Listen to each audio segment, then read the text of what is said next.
Okay, okay. Thank you, thank you.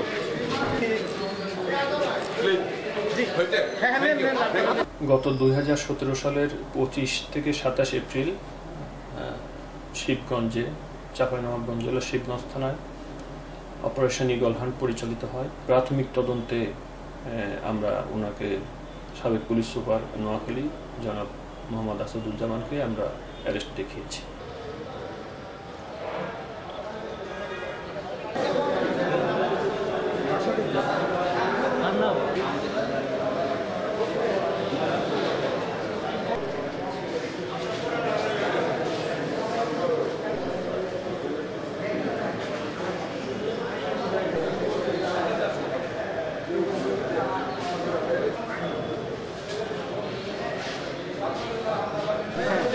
আমি video footage দেখতে হবে তুমি স্ক্রিন লাভ দেখতে হবে আপনারা সামনে চলে হ্যাঁ ভাই সামনে যান প্লিজ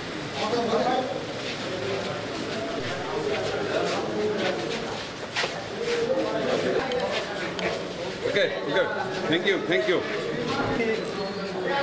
Please. হ্যাঁ আপনি আপনার মতো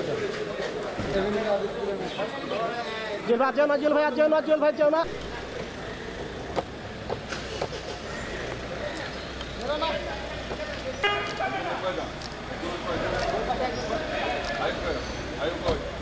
आयो कोई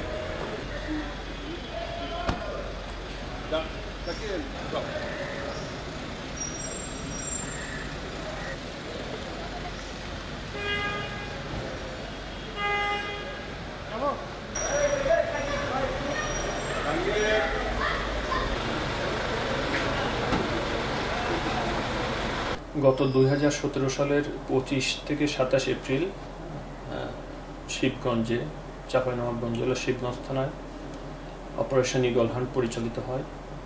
সেই অপারেশনে 3 জন ব্যক্তি নিহত হন এবং 1 জন আহত হন। উক্ত ঘটনায় গত 3 অক্টোবর 2024 সুমাইয়া বেগম নামে একজন বাদী হয়ে একটি মামলা দায়ের করেন। সেই মামলায় অজ্ঞাতনামা পুলিশের বেশ কয়েকজন আসামি হিসেবে অন্তর্ভুক্ত আছে। প্রাথমিক তদন্তে আমরা ওনাকে সাবেক পুলিশ সুপার নোয়াখালী জনাব মোহাম্মদ আসাদুজ্জামানকে আমরা অ্যারেস্ট দেখিয়েছি। যেহেতু ডিএমপি সিটিটিসি থেকে এই অপারেশনটি পরিচালনা করা হয়, তো অপারেশনের সময় যেহেতু তিনি ওখানে পোস্টিং ছিলেন, ওই ঘটনায় ওনার কোনো পরিকল্পনা আছে কিনা এই জন্য জানার জন্য এবং আরও বিস্তারিত জানার জন্য আমরা তাকে অ্যারেস্ট করি এবং বিজ্ঞ আদালতে রিমান্ডের আবেদন করি। সন্দিগ্ধ অভিযুক্ত হিসেবে আমরা তাকে গ্রেপ্তার করেছি।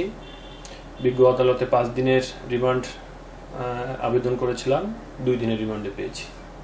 বিষয়টি তদন্তাধীন আছে। আমরা তদন্ত করে প্রকৃত কি ঘটেছিল, যে আসলে জঙ্গি ছিল না অন্য কিছু ছিল, সেটি আমরা জানার চেষ্টা করছি।